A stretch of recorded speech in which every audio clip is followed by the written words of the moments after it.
Na hii ni sehemu ya 8 msikilizaji, karibu sana tuweze kufumania kwa pamoja, japo sio jambo zuri sana pale ambapo unaweka imani kwa mtu na huyo mtu anaamua kukufanya uweze kujutia ama kuanza kulia kwa maumivu ambayo unapitia. Sawa, poleni sana kwa wale wote ambao mlisalitiwa. Poleni mno. Naelewa jinsi ambavyo maumivu mnayasikia. Poleni sana, lakini ndo maisha. Sawa Sasa bwana, baada ya Zara sasa ile purukushani za pale mlangoni, na akaamua kumvuta taulo jamaa ili sasa aweze kushindwa kuendelea kuzuia pale mlangoni, ndipo Zara akapata nafasi ya kuingia ndani. Zara anasema kwamba nyie, nilichokiona sitaki kuambia hapa, ila sitaki kuelezea hapa, ila ni kitu ambacho siwezi kusahau katika maisha yangu mpaka nakufa. Ni kitu ambacho kila nikikumbuka mpaka kesho huwa naumia sana. Ni nani ambaye alimkuta humo msikilizaji? Langu jina ni Lucas Lumbasi, mtayarishaji wa hii simulizi ni Habiba Mara Moja. Naam, tunasonga mbele. Zara anasema ya kwamba nilishangaa sana mimi leo hii kushare mwanaume na huyu mtu. Nilishangaa alikuwa ni mama yangu mzazi.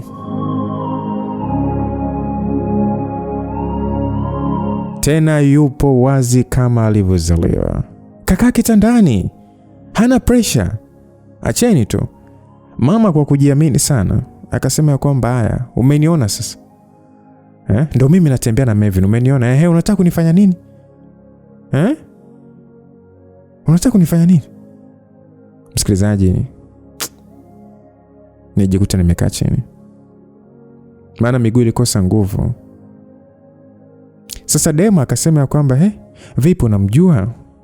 Hapo Mevin akamwambia Dema kwamba toka nje. Dema naye vibe sasa hapo limemkata, naona sasa alishaelewa kwa mimi na yule mama tunafahamiana. Basi akatoka tu. Mimi hapo machozi yananimwagika, hata sielewi ni kwamba naota ama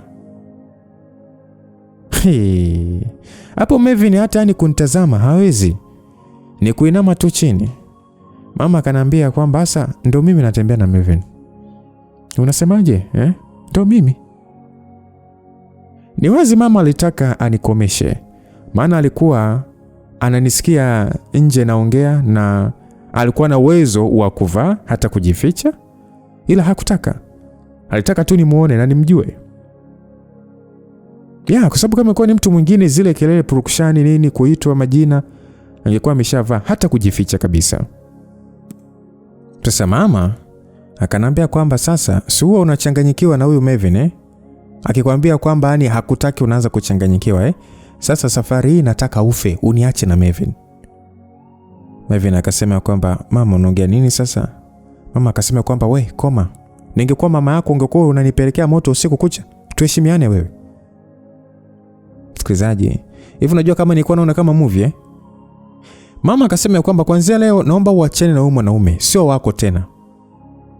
Kwa sasa Mevin ni baba yako wa kambo. Mevin akasema kwamba mama, mimi siwezi kumwacha Zara.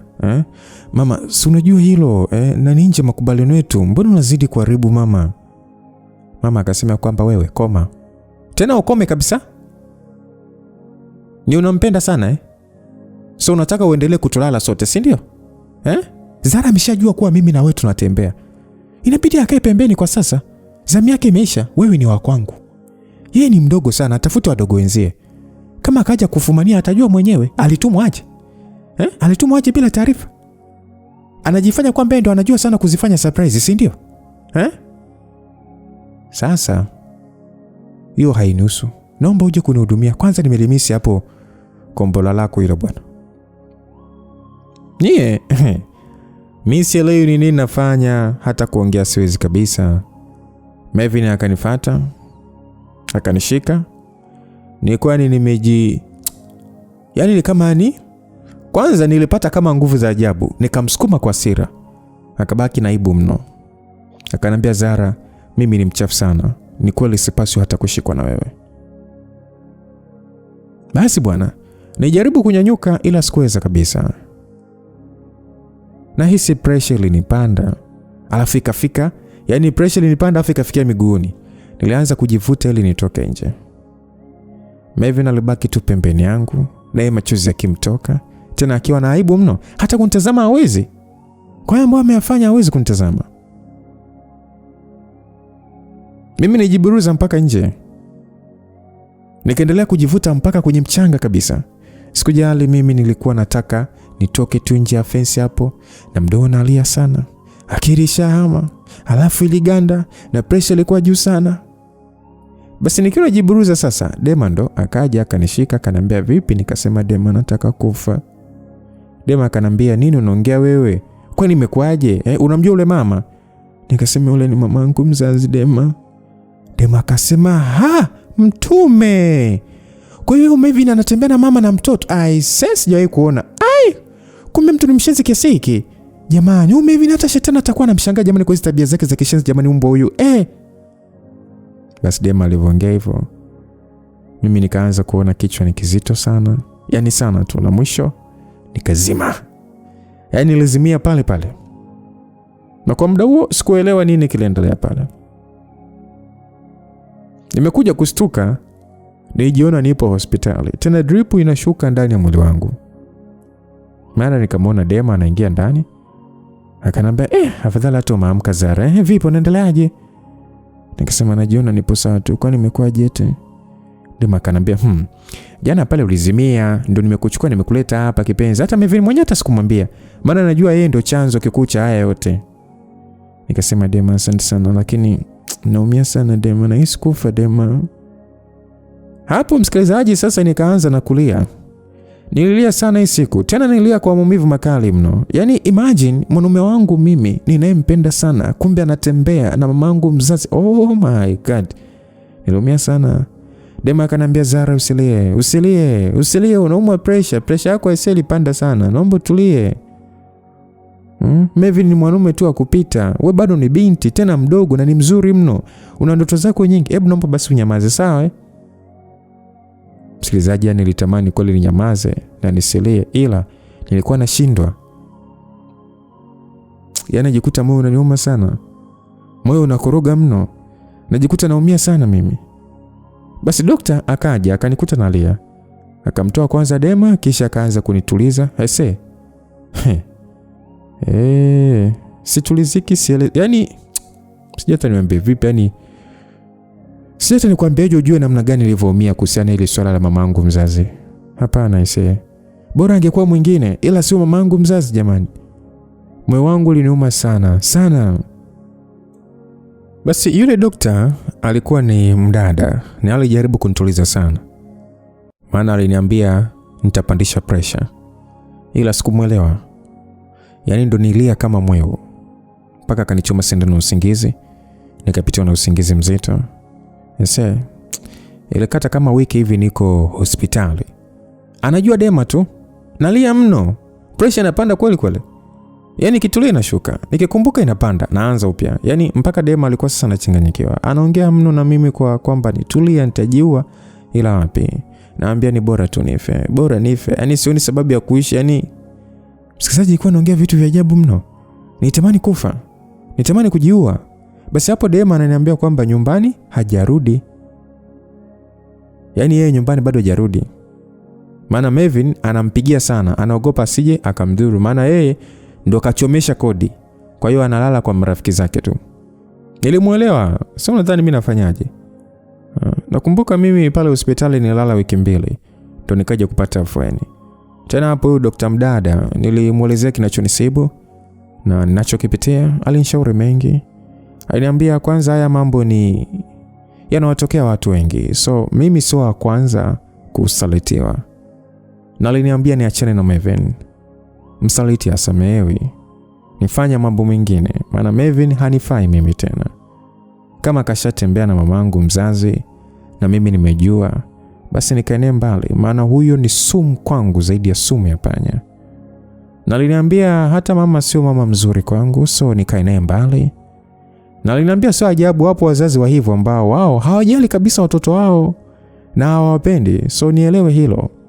Na nisijione kwamba mimi ndio wa kwanza yamenitokea. Alinishauri mengi sana yule daktari. Na alinisihi vingi, akinitaka ya kwamba nikubali kwanza upya na nifunge kila kitu kumhusu Maven. Kiukweli nilimuelewa sana. At least niliona nijaribu kuishi mwenyewe bila Maven sasa. Basi nikaruhusiwa sasa, na hata Dema alikuwa pamoja na mimi. Nilivyoruhusiwa, nashukuru simu yangu nilikuwa nayo, maana wakati naenda kwa Maven niliweka kwenye pensi. So simu nilikuwa nayo na nikafanya malipo pale hospitali, maana bili ilikuwa ni kubwa mno. Na baada ya hapo sasa nilimshukuru Dema kwa kila kitu, maana alisimama na mimi udada. Alikuwa kila siku anakuja kuniona hospitali maskini. Basi bwana, baada ya hapo mimi niliagana na Dema na nilimwambia asimwambie lolote Maven kuhusu mimi. Dema alinijibu sawa. Kisha mimi nilijikaza nikapanda gari nikarudi Dodoma kwa ajili ya kuendelea na chuo. Ila sikuwa sawa, moyo unauma sana, akili yani inavurugika, achani kabisa. Nilifika Dodoma na ninachokumbuka niliposhika simu yangu, nilikuta Maven kanitumia SMS moja tu. Na inaandikia kwamba mimi ni mchafu na mkosefu, sipaswi hata kusamehewa, na sipaswi hata kukuona wewe binti ninayekupenda sana Zara. Zara, kama utaweza kunisamehe nisamehe, na kama hutaweza basi nichukie milele, maana sistahili hata kuishi.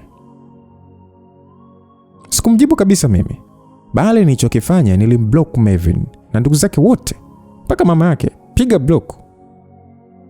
Kila sehemu, sikutaka mawasiliano nao tena. Niliona wote ni washenzi tu. Kisha nikamblock na mamangu mzazi. Nijiapiza mimi sitakaa nikamsamehe Maven katika maisha yangu. Haijalishi nini kimetokea, yeye ni mshenzi tu. Kumpenda kwa tu kwa fikaje kanifanyia haya? Na nilisema mimi Kendi sio mama yangu. Kuanzia sasa hivi sio. Msikilizaji, Kendi ndio jina halisi la mamangu mzazi. Kama akaona mume wake hamtoshi na akaja kutembea na mwanaume wangu, umama ulishia pale pale. Ndio maana kuna watu wengine wanachukia masuala hata yaani kuna watu wengine wakisikia ndoa wanaona ni upumbavu tu. Sababu hata ulioli mtu, yaani bado mtu lina cheat. Sasa mama amecheat kwa nini? Yaani hata si nini mimi. Hasa nilifunga vyo. Ila nilikuwa ni mtu wa kulia sana, hasa usiku. Lile tukio la kumfumania Maven na mama yangu asili ilikuwa inanijia sana. Najikuta naumia. Nakuwa nalia tu mwenyewe. Yaani sikuwa sawa kabisa. Ilifikia stage nilikuwa ni silali kabisa ni bila kumeza dawa usingizi. Nilitamani kumwambia dada Amanda ile swala, ila nilikausha tu. Hapo nikawa naongea na baba tu. Yaani nilifunga vyo. Hata Mariko mwenyewe nikikutana naye nampita kama simjui, mpaka akawa ananishangaa. Sikutaka kucheka na mpumbavu yoyote. Nilikuwa ni mtu hasira sana. Hapo nibakiza wiki 2 tu ndio tunafunga chuo tunarudi nyumbani. Sikufiche msikilizaji, mimi hata mitihani ya kufunga chuo sikufanya. Sikuwa naweza kabisa. Muda mwingi mimi nilikuwa najifungia hostel nalia tu. So sikusoma kitu. Na nijikatia tamaa ya kila kitu. So wenzangu wanafanya mitihani, mimi nibaki hostel, nikulia tu. Nikulia na kuwaza. Sikufanya mtihani hata mmoja msikilizaji. Kwanza mimi mwenyewe nilikuwa nimeshajifuta chuo kwa kutokufanya mitihani. Usipofanya mitihani umeshajiondoa chuo. Na tulipofunga chuo baba alinipigia simu kuwa ananipitia ili turudi nyumbani. Maana yeye anatoka Dar. Nimwambia sitaki kurudi nyumbani. Nataka kubaki huko Dodoma. Ila baba alinikazia na akaniambia kwamba ananifuata nikapumzike kwanza nyumbani. Basi mimi sikuwa na jinsi. Ilibidi nimruhusu tu baba anifuate. Na kweli baba alinifuata. Ila alivyoniona alishangaa sana. Oya. Hivi mnajua ndani ya wiki 1 au 2 mtu unaweza kaisha? Hai, kuna mtu anataka kubisha. Oya, mimi ndani ya wiki 3 niliisha. Kwanza nilikuwa ni mbaya, sura ilikosa nuru. Yaani sikuwa sawa kabisa. Paka babangu aliponiangalia, akasema, wewe. Mzale toa chozi. Hainiuliza, Zara, mwanangu ni masomo au una matatizo kiafya wewe? Nikasema baba ni masomo. Baba aliniambia, hiki chuo ni kigumu sana ni mpaka unakuwa hivi yani, Mbona hii safari hii umeisha sana mwanangu? Zara, unaumwa ama? Unaumwa alafu unanificha? Nikasema baba mimi siumwi, nipo sawa tu ila masomo tu ndio yalikuwa amenikaba. Baba eti bwana akatoa simu akampigia mama. Nikaona mama akapokea. Baba akasema yani mambo Zara, this time Zara yani ni amekonda mpaka anashangaa bana. Nikamsikia mama anacheka, kisha akasema itakuwa ni masomo tu anamchanganya. Wewe mrudisha nyumbani. Dada yake Amanda ampikie makuku hapa kwanza atanenepa tu. Baba akanipa simu. Akasema kwa bebu, msalimie mama yako. Nikasema hapana, nitaenda tu kuongea naye huko. Baba akasema sawa. Kisha tukaanza safari ya Tabora. Mzee wangu kwanza alinipitia usiku, maana na yeye alikuwa anatoka Dar. So mpaka kesho yake asubuhi saa 2 tuliingia nyumbani. Nilimkuta home dada Amanda tu, mama kuepo. Dada Amanda alinikaribisha vizuri, ila hata naye alinishangaa sana kwa kukonda kwangu. Nilikuwa nimekonda. Basi alinikaribisha ndani, mimi sikutaka hata kukaa hata sebuleni. Nilipanda chumbani kwangu. Dada Amanda akanifuata akaniuliza, Zara, mbona umekonda sana mdogo wangu? Shida nini mrembo wangu, Kwamba ndo masomo magumu kiasi hiki ama? Nikasema, Dada Amanda, masomo yananisumbua tu. Naomba niache nilale, tutaongea baadaye. Nimekesha kwenye safari, so na usingizi sana hapa. Dada Amanda akaniambia, sawa, lakini wewe na mwanaume wako mnapendana jamani. Hivi unajua si hivi mwanaume wako kakonda Yaani mimi nikakonda mno. Haja kutumia picha. Yaani mnaendana bwana. Dada Amanda alivyonitajia jina akanitibua. Nikamwambia, dada, sawa tutaongea baadaye basi. Hebu naomba niache nilale kwanza. Dada Amanda aliguna tu. Kisha akauliza, au mmegombana tena? Nikasema, dada, naomba niache bwana. Dada Amanda akasema, sawa basi samahani. Lala sasa. Basi akatoka ndani akiwa anajiuliza sana. Kisha mimi nikapumzika zangu. Nilikuja kustuka by saa 8 mchana. Tena mama ndo alikuwa ananiamsha. Akaniambia, shoga yangu, naona umerudi sasa au sio? Nikasema, ya nimerudi vipi kwani? Mama akasema, sawa. Nadhani unajua kuwa mimi na Melvin tupo katika mahusiano. Kwa hiyo naomba ukae kwa adabu. Na Melvin kuanzia sasa sio mwanaume wako. Na hawezi kuwa mwanaume wako. Nikasema, ya siwezi kuwa naye na sina haja naye. Na mimi sio mchafu kama nyie. Mimi nimekuachia tu. Mama akasema, okay. Mbona umekonda sasa? Unamkondia yeye sio? Pole sana. Maana mwenzio wala hata kukumbuki. Nikasema, ndio maana nakonda pia, si anikumbuki. Alafu sasa ngoja nikwambie, huyo Melvin kwangu achomoi. Nadhani unalijua hilo. Ila siwezi kuwa naye kwa sababu ni mchafu sana. Acha awe na wewe mchafu mwenzio, unemsaliti mmeo kwa ajili ya mtu ambaye unaweza kumzaa. Mtu mzima ovyo. Libakuli lako sasa hivi najua nini limekaa wazi, yani kama siji nini. Nadhani huko Melvin anaogelea tu. Baada ya kuongea hivyo mama ni akanipiga kibao kikali. Wala hata mimi sikutikisika. Nilimwambia, nadhani hata naumia. Mimi siwezi kuumia kwa kibao chako. Tayari yani kipo kilichoniumiza zaidi ya hili, malaya mkubwa wewe. Na sina mama kama wewe, mshenzi mkubwa wewe. Oya. Mnatamaniki maisha kitajiri. Matajiri wanaweza kukoseana heshima kwa sababu kila mtu ni mbabe kwenye pesa. Mtoto ana akaunti tangu yuko mchanga. Utamwambia nini sasa? Mama aliniambia, sasa nataka tuone kati ya mimi na wewe nani mtu mzima na nani ni mtoto. Mjinga wewe. Basi mama akatoka ndani kisha kabamiza mlango kwa hasira. Mimi kwa hasira sana nikapiga kelele. Yaani baba kama angekuepo nadhani angezisikia hizi kelele hizi. Mimi nilikuwa na hasira sana. Dada Amanda akaingia haraka akaniambia, Zara, nini sasa? Mbona unagombana na mama tena? Nikasema, mimi sio mama yangu yule. Sio mama yangu. Na hawezi kuwa mama yangu tena. Dada Amanda akaniambia, kwa nini tena Zara? Kwa nini unaongea hivyo? Nikasema, hivi anawezaje kulala na mwanaume wangu? Anawezaje kutembea na Melvin na bado ananijibu jeuri kwa kujiamini? Baada ya kuongea vile, guess what? Dada Amanda wala hakustuka.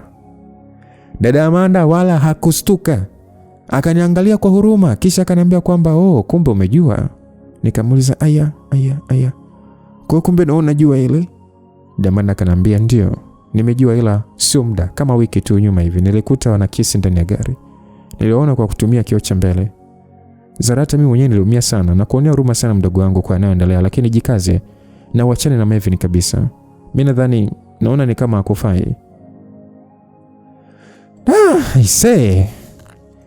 Msikilizaji, kilio kiliendelea. Nililia naumia sana mno. Dada Amanda kanambia, Zara, tulia sawa naomba tulia please tulia. Nikasema hivi, mimi nimewakosea nini Damanda? Damanda, okay sawa nimenyamaza dada. Dada mimi nimekosea nini? Dada hivi kweli mimi unavyoniona kweli mimi nisho hata kuchiti dada? Dada mimi nimefanya nini kwani? Ina maana mama hata kama alitaka kusaliti ndoa yake, yani kwamba ndo alikosa wanaume wote Damanda kweli? Akalala Melvin kweli Damanda? Yani Melvin Damanda anajua uchumi wangu kweli Damanda? Kweli? Kwani mimi kosa langu nini Damanda? Yani Melvin kwamba leo hii anajua nilipotokea mimi. Jambo ambalo mkulima yeyote hatakiwi kujua mpaka anaingia kaburini, lakini leo hii Melvin anaijua njia niliyotokea mimi. Damanda kweli mimi nastahili hivi kweli Damanda? Nini haki kweli dada? Dada hii ni haki dada? Msikilizaji, hapo naongea na Lia mno, tena kwa hasira kweli. Usho ile kuongea mtu umepatwa na hasira mpaka mdomo unatetemeka, ni lips inatetemeka lele. Damanda kanikumbatia kaniambia Mungu yupo, atakulipia. Nyamaza Zara, nyamaza. Umesikia mdogo wangu, nyamaza. Dada mdogo anaongea mimi na Lia mno. Basi Damanda akaanza kuniambia maneno ya kunitia moyo na vifungu vya Biblia. Kisha akaniambia uzuri Melvin sio mumeo, hajakuoa yule. Wewe una uwezo wa kuwa na mwanamume mwingine na ukamsahau kabisa huyu Melvin mshenzi. Basi Damanda alinjaza maneno mengi sana ya kuponya. Basi ndo kidogo hasira ikaisha. Nikaanza kumsimulia dada jinsi nilivyojua na kuwafumania mama na Melvin. Na nikamwambia dada kabisa kuwa mimi chuo sijafanya mitihani, so siwezi kuendelea masomo tena. Maana mimi Damanda huwa simfiche kitu kabisa. Yaani ukitaka unijue mimi muulize Damanda. So Damanda akaniambia sawa, hakuna shida. Kwa sasa wewe tulia, ukikaa sawa mwambie baba ukasomee nje. Msikilizaji, hapo of course niliona ni wazo zuri sana. Nikaona hapa nimwambie mzee sipataki tena UDOM, nataka kusomea nje. Na najua mzee hawezi kukataa, maana ananipenda sana baba sana. Na nilijua nikienda kusomea huko nitakutana na watu wengine. Na aliona kama nitaenda kusoma huko nje basi sitarudi tena Tanzania. Na maisha nitafanyia huko nje. Basi mie nikawa nyumbani tu. Ila muda wote huo sitoki ndani. Chakula na kila kitu dada Amanda ananiletea ndani. Na mzee akiniita ndo natoka nje. Sikuwa naonana na mama kabisa. Na sikuwa nataka kwanza hata kumuona. Na mama alikuwa akirudi haji chumbani kwangu hata. Yaani ni kama mtu na mke mwenza vile. Ila nikiwa huko chumbani kwangu kupitia dirisha nilikuwa naona kabisa Melvin anakuja na mleta mama. Na kuna muda anamfuata na kuna muda anamfuata na mzee. Yaani alikuwa anaendelea na kazi tu. Ila ni kweli alikonda mno. Hata furaha hakuwa nayo kabisa. Nikajua ni aibu ya alichokifanya na anachoendelea kukifanya. Maana nilijua kabisa kuwa bado hajaachana na mama. Na hata Dema aliniambia Melvin pale kwa sasa kaama, so haelewi lolote kumhusu. Nikasema sawa. Basi bwana. Dada Amanda ndo akaanza yani kuwa ananitoa nje muda mwingine tupige story. Ananiambia nitapata bwana mzuri tu. Sijui nikienda huko nje kusoma nitapata mwanaume mzungu mwenye mapesa yake. Tutafanya maisha na sio Melvin mshenzi tu. Dada Amanda alikuwa ananiambia mengi ya kunitia moyo. Paka nikawa sasa najikuta nacheka tu. Yani alikuwa anajitahidi sana kuniweka sawa. Ila msikilizaji, hila kitu linivuruga. Kusalitiwa. Anyway, sawa, lakini usaliti tu. Inauma sana. Wasaliti wenzangu ohe. Itikeni tu ohe. Kila nikikumbuka mapenzi ya Melvin naumia sana. Moyo unakuwa unauma sana. Kila nikikumbuka mama yupo kwenye ndoa najiuliza nini maana ya ndoa sasa? Yaani ingekuwa ukifunga ndoa na mtu hawezi kama kusaliti, mbona kila mtu alikuwa anatamani kufunga ndoa? Lakini sasa nini maana ndoa? Hata ufunge na mtu ndoa ya bilioni 700, bilioni ama trilioni, bado mtu atakitoa nje tu atasaliti. Ai! Mimi nilijikaza tu. Basi bwana, nakumbuka siku hiyo nipo garden na bembea zangu tu. Damanda alikuwa ndani anapika. Nikiwa pale nikaona gari anayoendesha Melvin inaingia ndani. Nijikaza nikatulia kimya, maana sehemu niliokuwa nilijua hawezi kuniona, ila mimi niliona vizuri tu. Basi nikaona ile gari imepaki na kisha Melvin akashuka. Nikaisha, unajua kaisha, nikakonda kiasi cha kwamba yani ukimpuliza anadondoka. Yani ukifanya anadondoka. Naambia ukweli, mimi sikutani. Ungekutana naye sasa hivi mkampuliza muone. Huyo anadondoka. Na baada ya muda nikaona na mama kashuka. Kisha sikuelewa ni kama ilikuwa ni ugomvi kati ya Melvin na mama. Maana walikuwa wanabishana na kuzozana. Sijui hata nini kilinikuta tu. Nikatamani kwenda lakini hapana. Kwanza nikajua hawa hawajaniona. Basi nikanyata mpaka nyuma ya nyumba, nikasogea nikawa nawasikiliza sasa. Nilimsikia Melvin anamwambia mama kuwa, sikia, sitaki haya mahusiano kiende. Sitaki, naomba sana unielewe, sitaki. Mimi sina raha ya maisha sababu naelewa nini nafanya. Najiona mchafu. Hata siku mamangu mzazi akijua niliyofanya ataumia sana. Na anaweza asinisamee kama mtoto. Nataka nikaanze tu maisha yangu. Kwa hiyo naomba tu uchukue funguo zako. Mimi sitaki hii kazi, sitaki kabisa. Melvin alikuwa anaongea hivyo. Mama anamwambia Melvin ya kwamba sasa wewe mbona unakuwa kama mtoto? Yaani unamwaza Zara. Wakati kasha mtambulisha mwanamume mwingine kwa baba yake. Tena mwenye pesa. Kwa sasa Zara hakukumbuki. Hakukumbuki wewe tena. Anakuona ni mshenzi tu. Kwa hiyo ni vyema tukaendelea. Zara ana mwanamume mwingine sasa hivi. Na huyo mwanamume mpaka babake anamjua. Hebu acha bwana. Wewe unajua mimi nakupenda sana Melvin. Usinifanyie hivyo mpenzi. Melvin akasema no, mimi kwa sasa simwazi Zara. Maana najua siwezi kuwa naye kabisa. Ila najiwaza mimi, naona ninafeli sana. Wewe ni mke wa mtu. Sihitaji hilo tena. Mimi sikupendi wewe. Una uwezo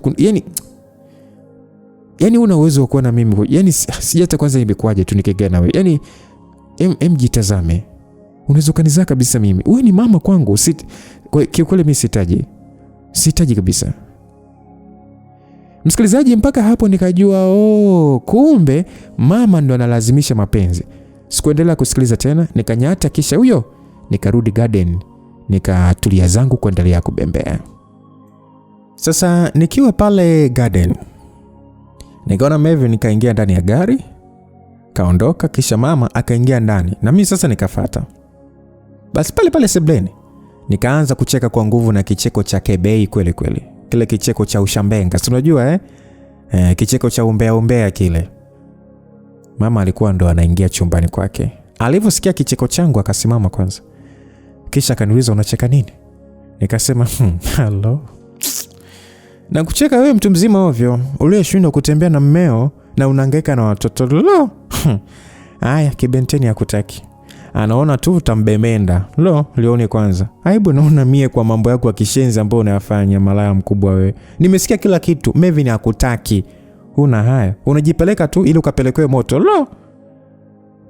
Mama akaniambia. Akasema kwamba unaniambia nini wewe? Unaniita mimi malaya? Unajua kama mimi ndo nimekuzaa wewe? Nikasema kwendra hai. Ungekuwa umenizaa ungeniharibia maisha yangu kwa kutembea na mume wangu. Pumbavu mkubwa wewe. Yaani wewe sijui ukoje. Na nikwambie tu, Melvin hakutaki na kakuchoka. Maana kwanza hata sidhani hata kama sasa hivi bado hata una ladha, Mama kwa hasira akanivaa akaanza kunipiga. Hii siku na mimi sikukubali, nikaanza kupigana na mama yangu mzazi. Japo mimi sikuwa namuweza mama, ila nilifanya kupigana naye kabisa. Namrushia vitu, yani tena ni mdo sasa sio kumrushia tu namtukana kabisa. Yana anatukana mimi natukana. Alianza kunipiga kwa hasira. Damanda bwana akaanza kunigombelezea. Nilisema Damanda huyu nimemchoka huyu mshenzi mkubwa huyu malaya mkubwa niache. Mama akasema mpumbavu malaya mwenyewe unanihitaji mimi malaya? Wewe ndio malaya ulianza kupelekewa moto bado ukiwa ni mdogo sana. Sasa Melvin ndio simwachi na nipo naye na hutaamini. Utajua safari mpumbavu simwachi ngo. Basi mara tukashtushwa na mlango unafunguliwa. Nani kaingia? Mzee. Baba aliingia akauliza oya, kuna nini kinaendelea hapa? Mama alishtuka sana. Haraka akaacha kunipiga. Akasema hakuna mume wangu, ni kawaida tu, wala hakuna shida. Nikasema baba huyu muongo baba, shida ipo baba, tena ni kubwa sana baba. Msikilizaji, nilisema kama yeye kamwaga mboga, sasa mimi namwaga ugali. alafu wote tukae na njaa. Dada Amanda akasema, Zara, hebu acha basi bwana, acha, sio sawa. Nikasema, dada Amanda, uone hivi unapenda huyu malaya anavyonifanyia, si ndio?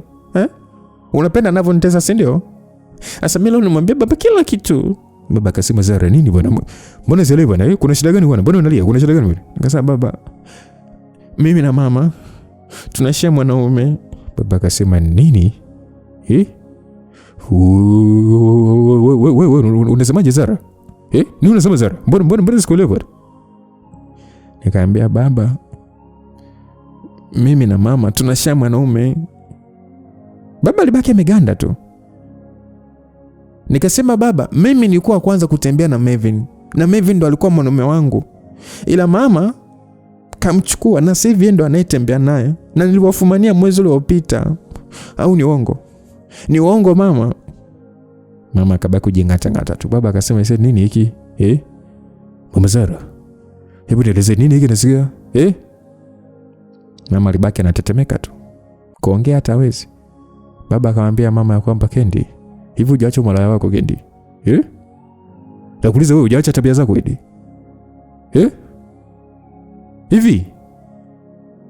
Hivi unajua nini kinawakuta wanaume wanaochiti nao? Ile unazaje kutembea na mwanaume ambaye ameshamlala mwanao? Aisee, mimi najuaga sana kama wewe ni mchafu. Ila sikuwahi kujua ni kwa namna hii. Sasa leo utanieleza pumbavu. Basi baba akamkwida mama, akamkaba kweli. Akamuuliza, ni kweli unatembea na Melvin? Hapo anamuuliza amemkaba. Mama akawa sasa anafurukuta kwa shida, akasema, ni kweli, nisamee mume wangu. Aisee, baba alimnasa mama kibao. Unajua kuna kile kibao cha pa, yani kile cha kawaida, afu kuna kile chembamba kile ambacho unakisa pa. Oya.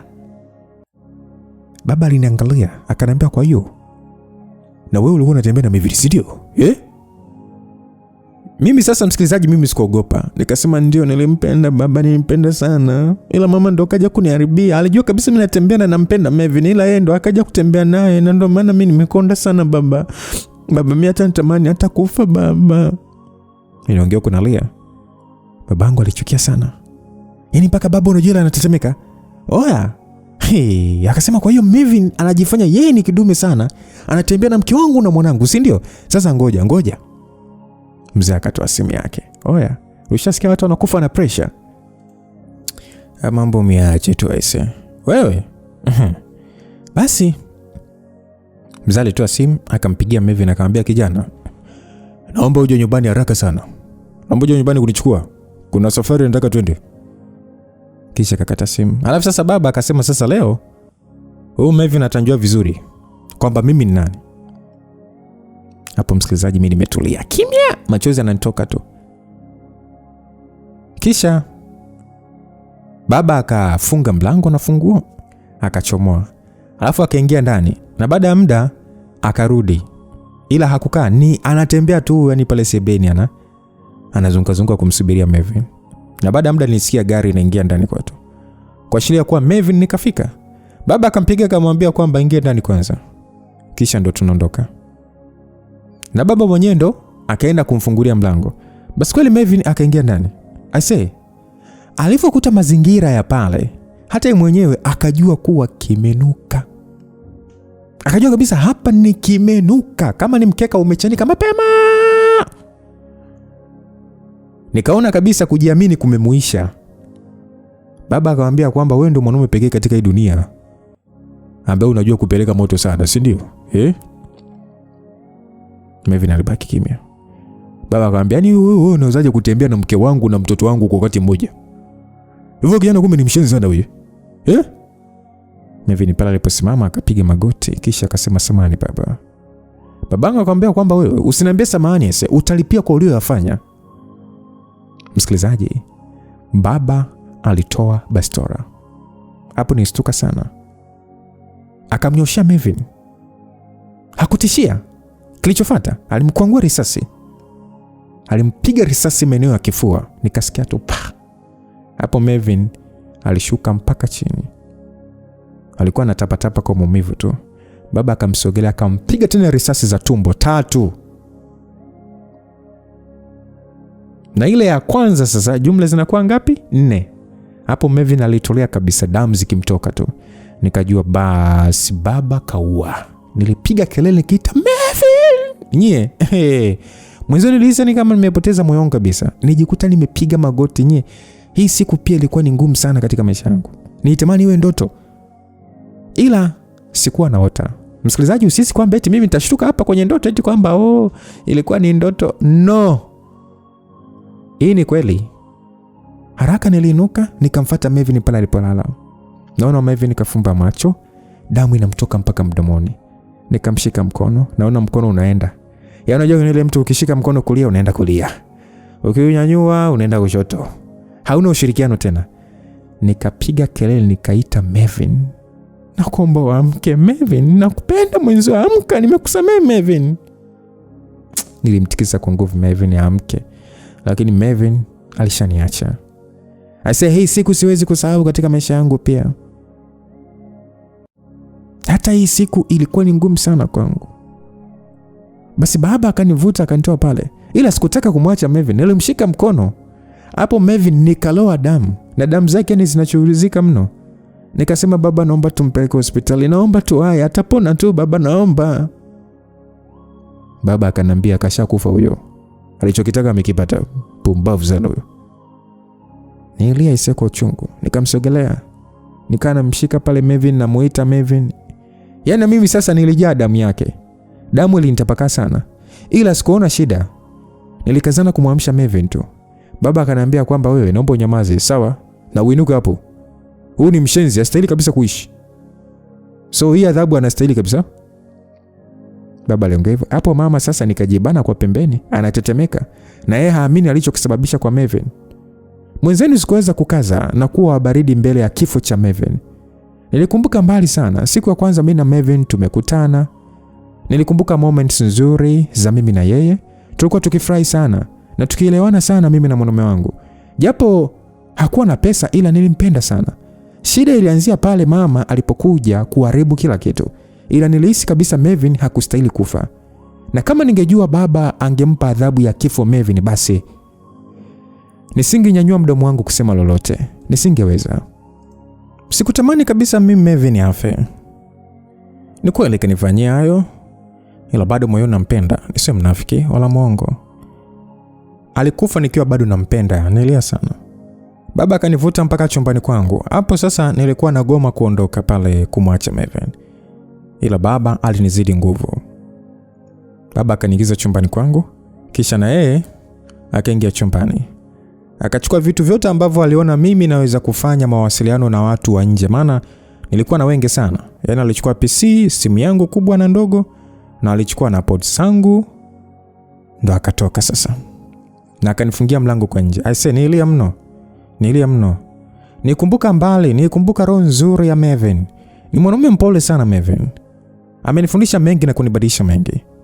Nilia sana isiku. Nilihisi kuwa chizi. Nilia sana huku naangalia nguo yangu ikiwa imetapaka damu zake. Na nilia sana huku sasa nikikumbuka, yani nikimkumbuka mama yake. Vipi Marco ambaye yupo chuo atasoma kweli? Vipi mdogo wake? Niliumia sana. Nilia sana. Moyo uliniuma mno sana tu. Na moyo ulikuwa na maumivu mno. Nilia sana muda ule, yani kwanza yalipita kama saa 3 hivi mlango wangu ndo ukao umefunguliwa. Akaingia Damanda. Naye akanalia. Akaniambia Zara, jikaze. Please, jikaze mdogo wangu. Sawa jikaze mama.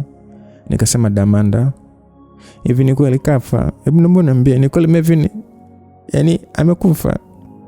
Damanda akanijibu kwa kichwa kuwa kweli Melvin kafa. Nizidi kuchoka.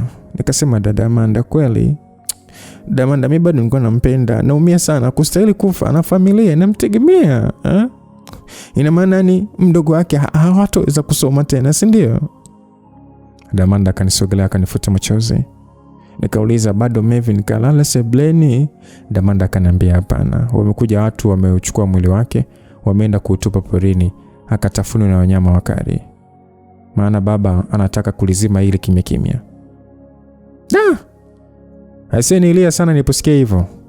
Nikasema basi hata angempa mama yake mwili hata amzike tu mtoto wake wa kwanza. Dada akaniambia hapana Zara, yani babako atakuwa matatani na anaweza kafungwa kifungo cha maisha kwa kosa la kuoa. Hata wewe yani inabidi tu nyamaze kimya. Basi mimi nibaki tu nalia msikilizaji, nikiwa sina la kufanya kabisa. Maskini Maven alifariki kabla hajatimiza ndoto zake. Hasa nikikumbuka ile siku nimeenda kule ambapo alikuwa anajenga. Aliniambia nataka nimalize hapa, nikikuoa mimi na wewe tuishi hapa na watoto wetu. Tena alikuwa anasema kwamba nataka watoto wetu tutakaowapata watoto wao 3 ndio nitaweza kuhudumia vizuri. Maven bado alikuwa na ndoto nyingi sana za maisha. Aliniambia akimaliza kumsomesha Marco, akamaliza chuo, anatamani atafute hata kibiashara kidogo. Yote alikuwa ananieleza. Ila leo yote yameyeyuka kwa kupigwa bastora na kwenda kutupa porini. Moyo wangu ulinuma sana. Baada ya muda baba akaingia ndani kwangu sasa. Akamwambia Amanda atoke ili mimi na yeye tuongee. Na kweli Amanda akatoka. Baba akakaa na mimi, akaniambia Zara, mimi nani kwako? Nikasema wewe ni baba. Baba akaniambia okay, kilichotokea leo ni siri yetu. Ni siri yetu watu 4. Sisi 3 tunaweza kutunza siri vizuri tu. Maana hili sio tukio letu la kwanza. Hofu na shaka ni kwako. Zara, nataka nisisikie mari kokote unaongea lolote kuhusu juu ya tukio la leo. Maven alistahili haya yote, unanielewa? Nibaki kusema ndio baba. Baba kanambia sasa ukifanya chochote baba wako mimi naenda kufungwa. Sitalihitaji hilo, sawa? Mimi na mama wako tutamalizana wenyewe. Na wewe utakuwa na amani kabisa mtoto wangu mzia. Nibaki natetemeka tunakujibu ndio. Baba akatoka ndani. Hapo mimi hata sielewi. Mara akarudi Amanda akaniletea simu yangu. Naona baba alimpa niletee. Ila akanambia umebadilishiwa line, so hapa una namba mpya. Kwa hiyo usikae ukampigia mama yake Maven wala ndugu wa Maven. Nikasema sawa dada. Kwanza sikuwa mimi nimekariri namba zao hata. Labda namba za marehemu. Ila naogopa sana. Dada Amanda akanikumbatia. Akanambia pole sana Zara. Matatizo makubwa yamekuandama kuliko umri wako. Kwa hiyo utakaa sawa tu. Mimi nilia sana. Amanda ndo alikuwa ananibembeleza. Aliniambia mama yako ni mwanamke wa hivi. So hii ni mara ya pili mtu anakufa kwa ajili yako. Na baba yako anampenda sana mama yako. Huwa hamwachi ila anaua hao wanaume anaochiti nao. Mama yako hajatulia kabisa hata kidogo na habadiliki Zara. Pole sana na Mungu akusimamie. Nibaki nalia tu msikilizaji, huko nimemkumbatia dada Amanda na kuambia kwamba mama, hii ni mara ya pili. Nikakumbuka ule msemo wanaosema kwamba mwanaume hatakiwi kumsaliti mwanamke anayecheat kwa sababu huwa anacheat kwa upendo. Na hata ukimsamea anaweza akacheat tena kwa mara nyingine kwa kutumia akili zaidi kwa sababu tayari hajaridhika na wewe kwa namna yote ile. Kwa chochote utakachokifanya bado hatoridhika kwa sababu ulifanya kwa uwezo wako wote. Kwa hiyo bwana, nilibaki nimetulia tu. Sitaki kuambia nilikuwa kwenye hali gani baada ya hili. Wiki nzima mimi nipo ndani nalia tu. Sili, siogi, sishiki simu, sifanyi chochote. Nizidi kukonda kwa kulia. Nilimlilia sana Maven. Dada Amanda alikuwa ananibembeleza mno. Maana na yeye alikuwa analia sasa. Hapo Amanda aliniambia mama yupo wala hajasafiri na yeye anajifungia chupani kwake kwa aibu. Ila baba akamsamee mkewe. Na yupo.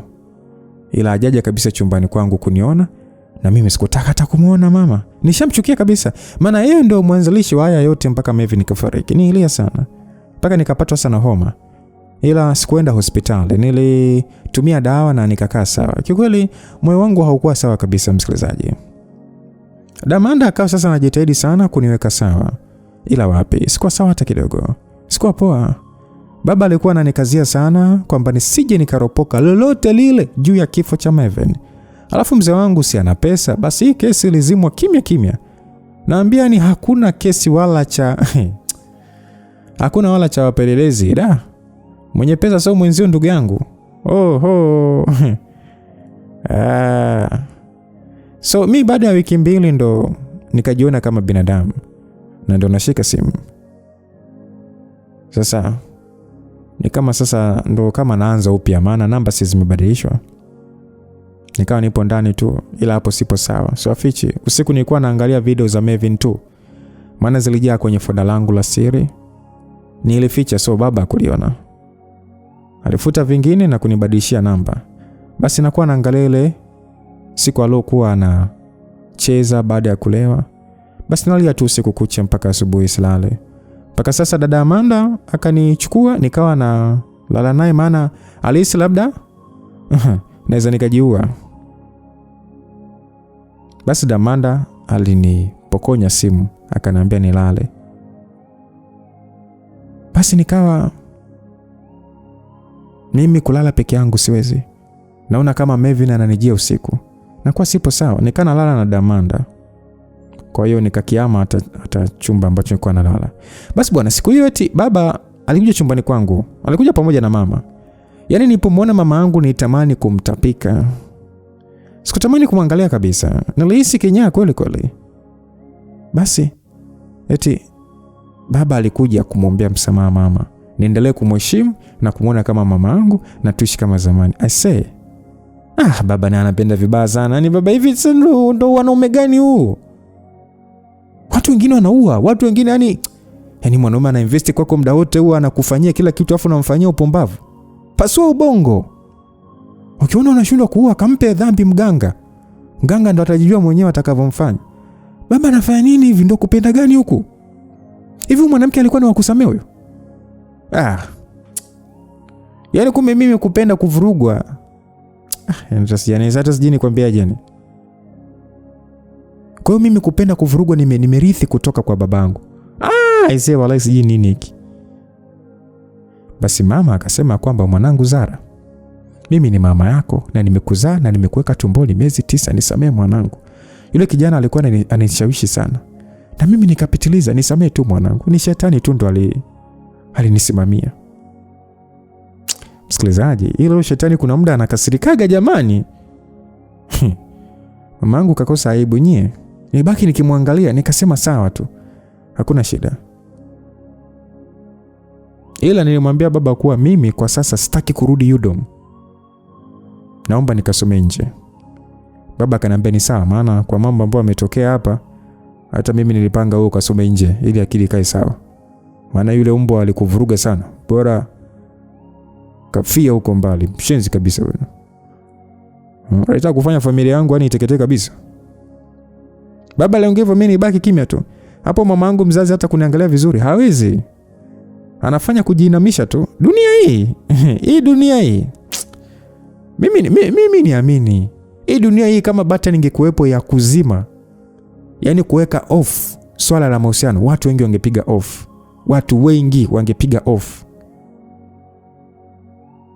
Basi wakajiongelesha hapo mie kimya. Na baada ya muda walitoka chumbani kwangu. Bado ikawa sasa nikifika chumbani kwa Damanda, alafu mama akiniona anainamisha sura chini. Maisha haya yani anadunda tu, ila Mevin nikafa.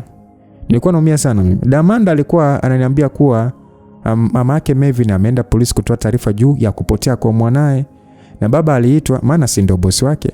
Ila upelelezi ni umezimwa kimya kimya. Nilimwonea huruma sana yule mama sana. Jamani, sikuwa na jinsi tena. Na wala mimi sikuwa na cha kufanya. Niliona niangalia afya yangu kwanza, maana hata mimi sikuwa sawa. Mambo mimi mwenyewe alinivuruga. Afu Damanda aliniambia kwamba kaleto dereva mwingine. Na dereva mwenyewe ni wa kike.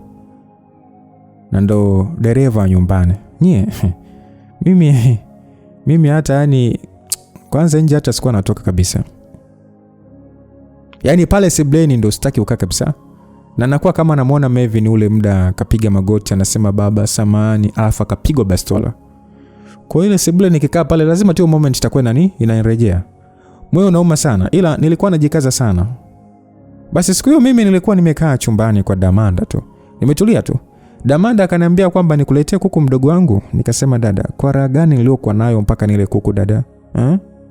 Mimi sijisikii kula chochote, naomba tu niache.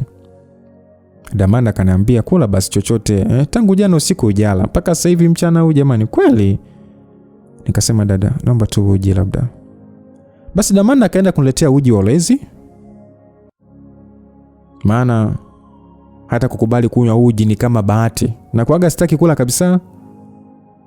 Basi nikawa nakunywa uji taratibu huku Damanda ananisimulia story za kunichangamsha. Yote kunifanya tu niwe sawa. Lakini nilishangaa ule uji ulinitibua tumbo mno. Nilishindwa hata kunyanyuka kwenye nani pale nilipokuwa nimekaa. Aise. Yaani hata kwenda chooni kutapika nilichelewa. Yaani ni hali ambayo ilikuja tu ghafla. Nikaanza kutapika pale pale kitandani. Damanda akaniambia, "Si unaona sasa ni shida ni kwa sababu hauli. Mpaka kile chakula ni kina kutoka." Nikasema, acha tu dada." Basi dada akanivua gauni akaniambia kaoge kwanza. Alafu hapa mimi nitapasafisha. Basi kweli mimi nikaingia bafuni. Ila sasa ni huku natapika ni. Kwanza kutapika kwenyewe kulinipa mashaka. Nikawaza au ni mimba nini? Ila no, mimi na Mevin hatujaingiliana kwa muda wa miezi kama 2.5. Maana Mevin hata Dodoma alikuwa anakuja sana. Lakini pia mbona mwezi uliopita niliona period yangu? Nikapoteza wana ila nilijiangalia tumbo, kuna jinsi niliona kama katumbo. Kama tumbo lipo tofauti hivi. Itakuwa ni mawazo tu bana. Mwezi ulioisha niliingia period. Kwa hiyo nikahisi hii sije kuwa mimba. Mbona nishaanza kuogopa? Ila naogopa nini? Na nilikuwa natumia vidonge vizuri tu. Basi nikajikaza, nikaoga na nilipotoka sikumficha Damanda. Nilimweleza dada Amanda vile najisikia na vile nahisi. Damanda akaniambia kwa hiyo kama ni mimba itakuwa na miezi 2.5. Nikasema haiwezi kuwa mimba maana mwezi uliopita nimeingia period. Na mwezi huu naona dalili kama za kuingia hivi. Damanda akaniambia kama itakuwa mimba itakuwa ni ya marehemu au. Nikasema ndio dada, mimi sijawahi kumsaliti Mevin. Yaani sijawahi kumjua mwanaume mwingine zaidi ya Mevin. Dada akaniambia okay. Toa nguo ya juu nione tumbo lako. Na kweli nikatoa haraka. Damanda akaanza kuniangalia pale maembe yangu kisha akabinya. Mimi maembe yangu wala hata hayakuwa na shida. Akaniambia maembe yako yapo sawa tu. Ila tumbo akaliangalia sana. Akaanza kama ni vile kulibonyeza. Akaniambia, Zara, mbona sikuelewi? Hili tumbo gumu sana. Uone dalili nyingine? Nikasema, dada mimi sina. Akaniambia sawa, tulia naenda kukunulia kipimo cha kupima. Nikasema sawa. Hapo na mimi naogopa sasa. Yaani naomba kabisa isiwe mimba. Kwanza mtoto atakuja hana baba. Na pia mimi nataka kusoma. Naendaje nchi za watu na mimba? Haitakuwa rahisi. Na mimi sijui hata kama baba mwenyewe hata sijui ataamua nini akijua kwamba mimi na mimba. Acheni tu. Basi baada ya muda Damanda akarudi na kipimo. Akanipatia kikopo akaniambia kakojoe ulete mkojo hapa. Haraka nikafanya hivyo. Basi dada akaingiza kile kipimo kwenye mkojo wala hatukupata shida. Kipimo kikatiki mistari 2 haraka sana. Nikamuuliza dada, hapo ndo nini sasa? Maana mimi sikuwa hata kutumia hiki kipimo kabisa, so sikuwa nakielewa.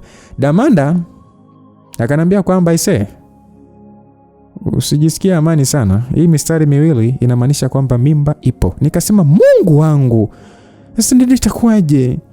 Damanda akaniambia tulia kwanza, umesikia, usiwe na pressure utaharibu. Basi mimi nikawa naogopa mno. Huko najiuliza hii mimba sasa imeingia vipi wakati mimi mara zote nilikuwa na meza vidonge. Hapo sasa hata sikuwa naona zile dalili kama za mimba ya kwanza. Yaani hii ilikuwa ni kawaida sana. Niliogopa. Nikaona ndoto za kusoma huko nje nazo zimeishia hapa. Zara mie jamani, majanga kila siku ananizonga. Damanda akaniambia Zara, hapa sasa sijui tunafanyaje. Na hali halisi ndio ipo hivi, una mimba. Yaani hapa inaonyesha kabisa dhahiri kwamba una mimba. Na jinsi mistari imetiki. Hiyo mimba wala sio ndogo ndugu yangu. Ila naona tu hauna tumbo kubwa. Nikasema dada mnaomba niache tu kwanza nifikirie, niache kwanza. Kwa sasa hata sielewi hata cha kufanya dada, ni sielewi. Basi Damanda akaniacha pale chumbani kisha akatoka. Mimi hii siku nilibeba nguo zangu zote nilizokuja nazo chumbani kwa Damanda kisha nikarudi chumbani kwangu. Nijikuta kama nimepata tumaini jipya tu. Niliona nimepata tumaini ya kuwa na amani sasa. Basi nilikaa chumbani kwangu na nikashika tumbo langu. Nikasema, mwanangu, utakuja tu. Walai nakwambia utakuja tu. Hata iweje utakuja. Nakupenda sana mtoto wangu. Ni kweli baba kaondoka, ila mimi nipo. Mama yako nipo. Hapa nakupenda sana mwanangu. Msikilizaji, hapo najiongelesha hivyo nikaanza kulia. Maana ndio ilikuwa hivyo. Kwamba Melvin kaenda, alafu mimi kaniacha na tumbo. Yaani mwanangu anazaliwa hana baba tayari. Lakini nilisema nitapambana kivyote vile. Huyu mtoto ni atakuja. Maana Melvin amefariki, hajaacha jina kabisa maskini. Yaani hakuwa na mtoto. Ila binafsi nilisema huyu ndo itakuwa kumbukumbu yake. Basi hii siku hata kulia sikulia. Niliona kama kuna mwanga nimeupata sasa. Nikawa nimejilaza kitandani, nimeshikilia tumbo langu, najiongelesha mwenyewe.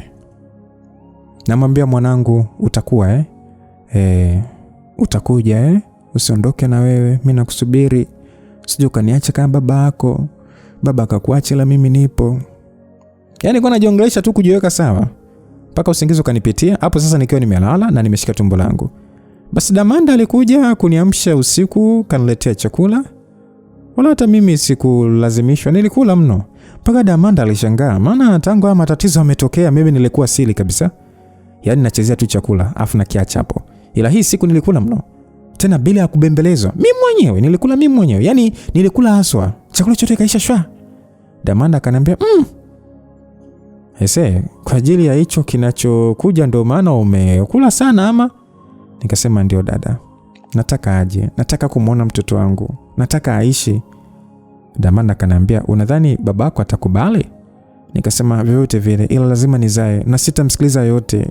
Nataka aje. Mimi siwezi kutoa mimba. Damanda akaniambia, "Okay, ni sawa. Basi tulia na mengine tutakuwa tunaambiana taratibu. Umesikia?" Nikasema sawa dada. Basi nilivyoshiba bila kuambiwa nikaingia bafuni nikaoga vizuri na kisha nikaja chumbani kwangu. Nikajilaza na kuvuta shuka langu.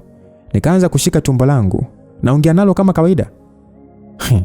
Inapo nasema, "Mwanangu, njoo, usijali, mamako nipo, nakupenda, baba kaenda ila mimi nipo." Sijui. Yaani msikilizaji unaweza kaisi, yaani nahisi kama nilikuwa nimechanganyikiwa kipindi kile. Hapo nitaongea mpaka nitalala. Na kuanzia hapo hayo ndio akawa ni maisha yangu. Binafsi nilishaamua kuzaa. Ila sasa ikawa ni siri. Naficha mimba yangu. Na nilikuwa na wasiwasi sana na baba na mama kuwa hawatakubali mimi nizae. So siri yangu ya kwamba mimi nina mimba alikuwa anajua dada yangu tu. Na vile sasa najifungia sana, basi wazee wao wanajua ni sababu ya issue ya kuuliwa kwa Melvin. So bado sijakaa sawa. Ndio maana najifungia ndani. Kumbe mwenzao naficha kile ambacho nimekipata kwenye tumbo langu. Ila sasa kidogo nikawa sawa na nikakubali juu ya kila kitu. Na tumaini la kuishi na kupambana na maisha nilishakuwa nalo sababu ya hii mimba. Kama mwanamke nilikuwa napitia hali za mimba, ila dada Amanda alikuwa ananielekeza kila kitu, maana hata yeye mwenyewe aliniambia alishawahi kuzaa watoto wawili, ila kwa bahati mbaya akafariki na ajali. Na yapo aliyomsibu na yeye ndo akaja Tabora. So anaelewa kila kitu juu ya mimba. Nashukuru nilikuwa nakula mno, yani tangu nijijue nina mimba nilikuwa nakula sana. Ila kwanza hata kulala kwangu ilikuwa ni mpaka niongee na mwanangu. Naongea tu wewe hapo, nitajiongelesha wewe. Mpaka usingizi utanikutia hapo. Sasa hiyo siku Damanda alinitoa, tukaenda hospitali kupima. Kwanza tulienda kupima maendeleo ya mimba, maana nilijifungia tu. Niliambiwa mimba yangu ina miezi 3 na ipo sawa kabisa, wala hakuna shida. Basi nifurahi sana. Na uzuri hii mimba nilikuwa natapika. Ila sio sana. Yaani labda siku tu ni tibuke mno ndo natapika. Ila mara nyingi nakula vizuri. Wala hainipi pilika sana. Nilikuwa nashukuru sana. Basi bwana, hapo mie navaa nguo pana za kuficha mimba na mama sikuwa nataka hata kuonana naye kabisa, maana si ni daktari. Nilikuwa nahofia atanihisi. Maana mimba ni kubwa ya miezi 3. Kwa hiyo yeye ni daktari. Akiniona tu atajua kwamba nipo kwenye situation gani. Basi siku hiyo mzee akaniambia kuna chuo kipo USA ndo anataka nikasomee huko. Na ameshaanza process za kuapply ili nikasomee huko. Mimi nikamjibu sawa. Ila binafsi sikuwa nawaza hata masuala ya kusoma kwa huu muda. Na hii mimba kwenye miji ya watu jamani, mimi nasomaje jamani? Ila nilimkubalia mzee kuwa ni sawa. Maana sikutaka maswali tena wala kugombana. Basi baba akaniambia nadhani kila kitu kitakaa sawa. Na hapa nakuandalia visa na baada ya wiki 2 kila kitu kitakaa sawa. Nikamjibu baba sawa. Ila kiukweli nilikuwa naongea na baba yangu, ila nilikuwa namuona na roho ngumu sana mzee. Mimi nilipunguza upendo naye kabisa. Yaani nilikuwa naongea naye basi tu. Mama ndo hata kumsalimia simsalimii. Na nilikuwa namchukia sana mama, sana, siwafichi, sana. Yaani maana mimi nilikuwa najua yeye ndio kiini cha haya mambo yote. Alafu baba anampenda sana mkewe. Kwa nini? Ama ndo kurogwa? Maana nasikia kwenye mambo ya ndoa. Rumbata siji nini ndo rumbata siji nini. Limbwata limbwata zinatembea sana ndugu yangu. Chai inatengenezewa hata haja ndogo ndugu yangu. Pigwa limbwata la kutosha. Mtu unasalitiwa bado upo. Usaliti kwenye ndoa si mwanaume sio mwanamke. Haitakiwi. Sasa mnajitofautishaje na watu ambao hawajafunga ndoa? Na mnajitofautisha vipi na mtu aliye single? Tena bora hata aliye single. Basi bwana, baada ya siku 3 siku hiyo nipo chumbani kwangu nimetulia zangu nasoma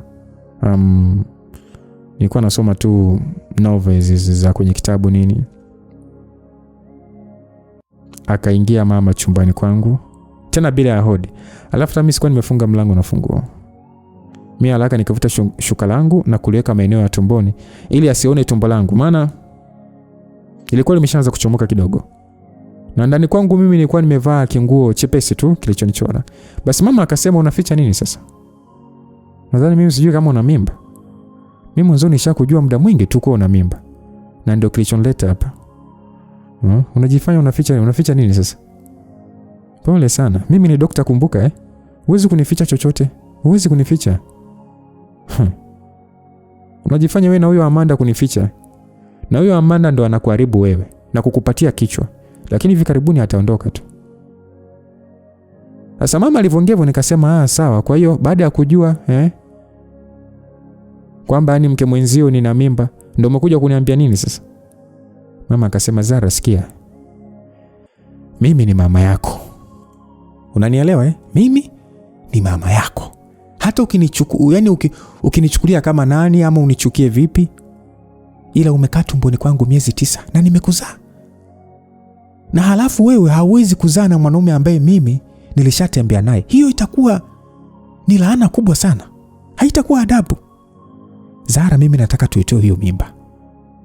Maana pia huwezi kwenda kwenye nchi za watu kwa ajili ya masomo halafu wewe ni mjamzito.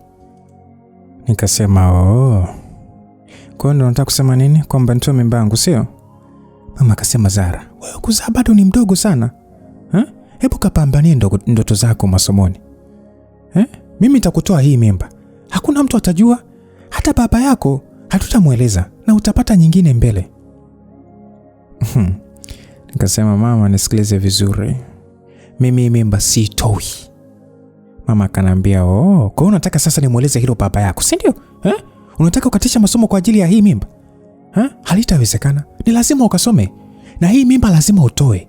Unawezaje kuzaa na mwanaume tuliyeshare? Haitawezekana. Nimesema haitawezekana. Hapo nimwangalia mama huko machozi yakinitoka. Kisha nikamuuliza hivi Candy, ni kweli wewe ni mama yangu kweli? Ni kweli umenizaa wewe? Ni kweli hivi ulisikia uchungu juu yangu? Mbona una huruma mama? Yaani wewe ndio umesababisha Melvin kafa. Ni wewe mama. Ulianzaje kwenda kutembea na mkweo? Na unajua kabisa kuwa Melvin ni mwanaume wangu. Mbona mama una huruma? Kwa nini una huruma na mimi? Mama akanambia wewe, haijalishi utaongea nini, ila hii mimba ni lazima utatoa. Ni lazima utatoa. Na huko kusoma lazima utaenda kusoma. Yote ni kwa ajili ya maisha yako. Nikasema hapana mama, sitaki kutoa mimba. Mama akanambia hutaki, si ndio? Hutaki? Sawa. Sasa ngoja dawa yako inachemka. Ngoja tu. Na kama utazaa, yani utaniita jina langu la utotoni, mjinga wewe. Mama akatoka nje. Mimi nikabaki nalia mno. Nilikuwa nalia kwa sauti mpaka Damanda akasikia. Akaingia ndani kwangu na haraka sana akanikumbatia kisha akaniuliza shida nini? Nikasema mama akajua kuhusu mimba na nataka nitoe, dada nafanyaje? Damanda akanambia tulia basi. Sawa, tulia, utakaa sawa. Sio wewe tu. Kuanzia kwangu ni kanichamba mno. Kanitukana kweli kweli. Ananiambia mimi ndo nakufundisha wewe jeuri na kukufichia ujinga wako wote. Ila tulia Zara, mimi siwezi nikakuacha, umesikia? Mimi nakuona kama mdogo wangu kabisa na nakuonea huruma sana kwa ambayo unaokutana nayo.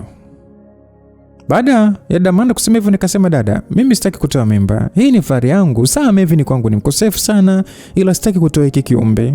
Kile kipindi tumetoa mimba ya kwanza, aliniambia tunatoa ni kwa sababu nipo shule.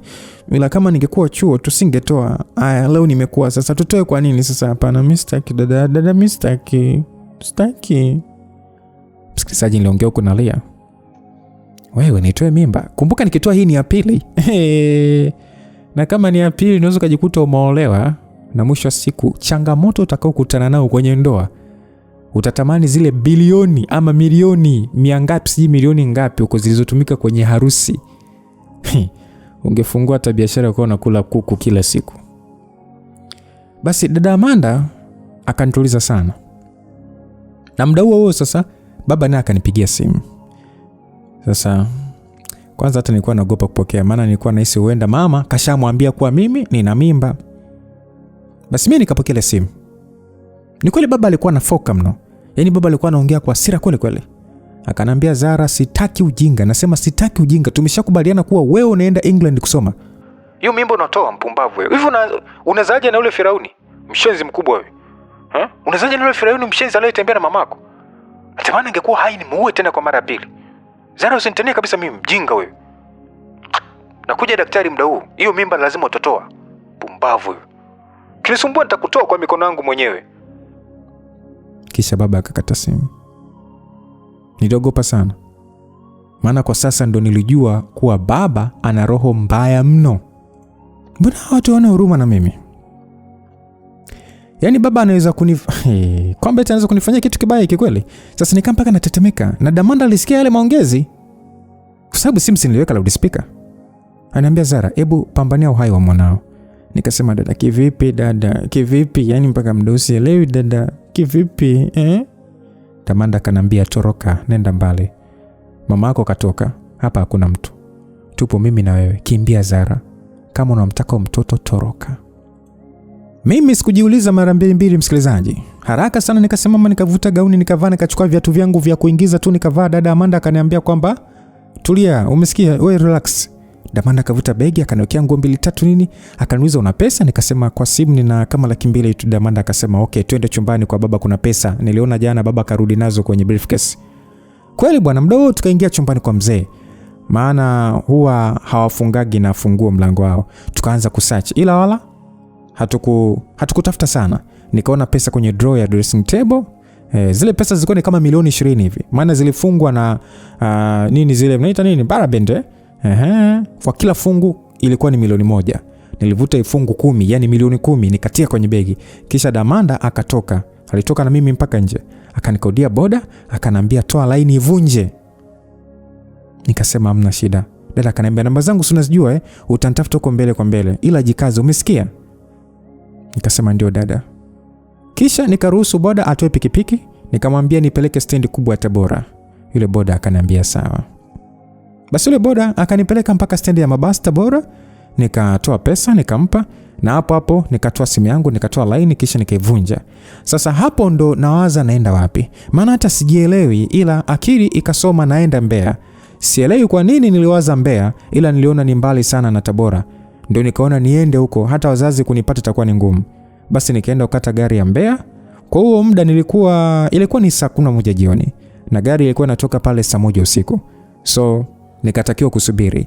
Nikaenda kukaa kwa pembeni, kuna bench fulani hivi, ila nikiwa sina raha wala amani kabisa. Sasa nikiwa pale nikamwona Marco anauza maji ya chupa katika beseni. I say.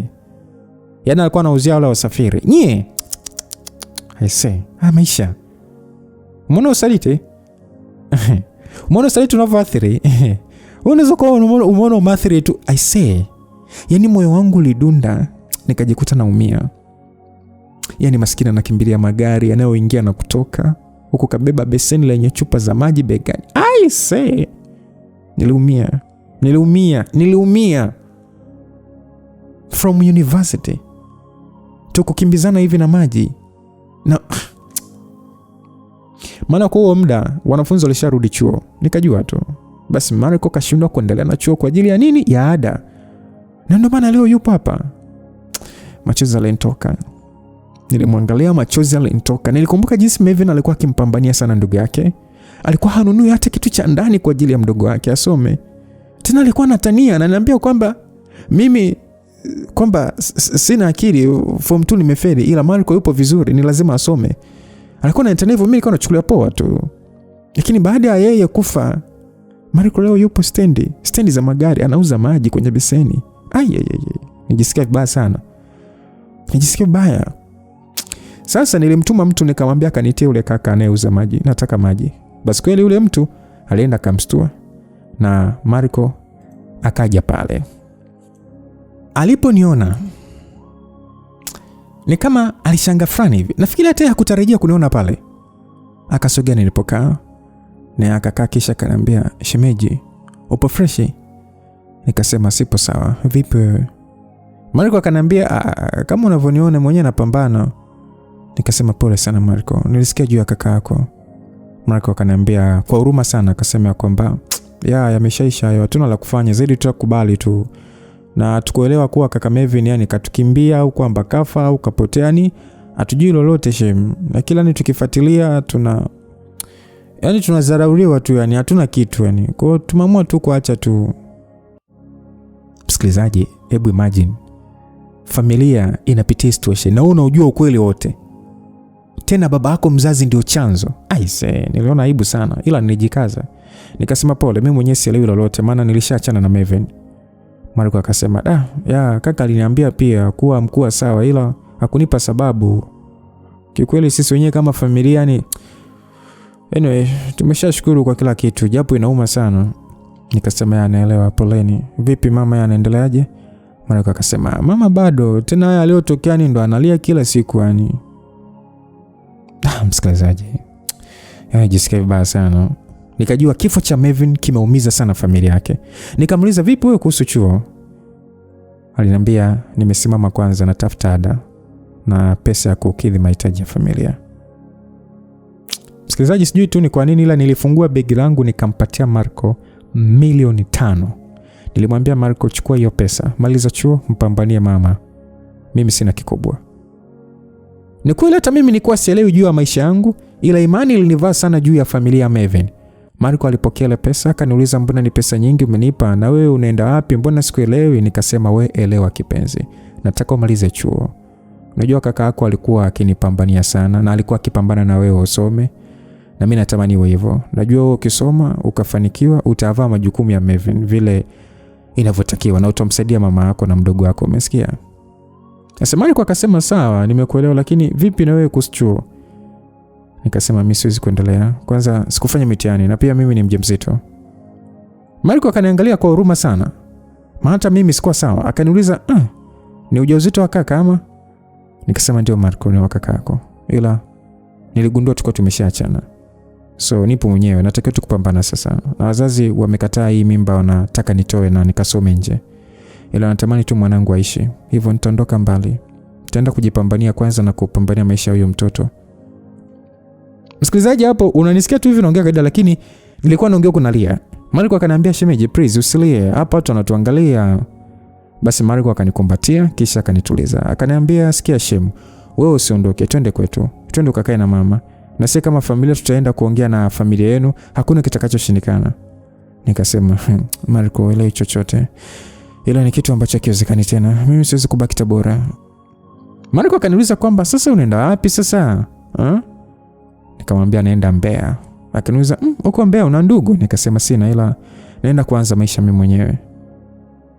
Marco alinionea huruma sana. Kikweli alinitia moyo sana, huku akiniomba nikakae kwao. Ila sikutaka, maana najua kwa Tabora baba atanishika tu. Na mpaka saa 1 usiku basi ya Mbeya ilifika, mimi na Marco tukaagana, ila Marco alinipa namba zake kwenye karatasi. Na alinsisitiza sana nisiache kumtafuta. Na akanipeleka mpaka kwenye basi, akaniaga na akanishukuru sana kwa msaada wa pesa. Na akaniambia kuwa atarudi chuo. Nikamwambia sawa. Akaniambia, "Usiache kunitafuta maana una kiumbe chetu." Nikasema sawa, wala hakuna shida. Basi Marco akashuka na mimi nikaanza safari ya kuelekea Mbeya sasa kuanza maisha mapya. Msikilizaji, Zara anaenda kuanza maisha mapya Mbeya. Tukutane sehemu inayofuata tujue sasa hayo maisha yake ya Mbeya yatakuwaje, lakini niseme tu kuanzia sehemu ya kwanza mpaka hivi sasa Hii ndio sehemu ambayo imenihuzunisha na imeniuma vibaya sana sana sana sana. Sijajua kwako, lakini hii ndio pati ya Zara ambayo imeniuma zaidi. Sijajua pati zinazofuata, lakini hii huenda ndio kai imeniuma zaidi. Kwa yote ambayo amepitia Zara na kwa kila ambacho Melvin amelipwa. Mnaona swala la usaliti? Mnaona kuchiti? God be with you till we meet again. Bye bye.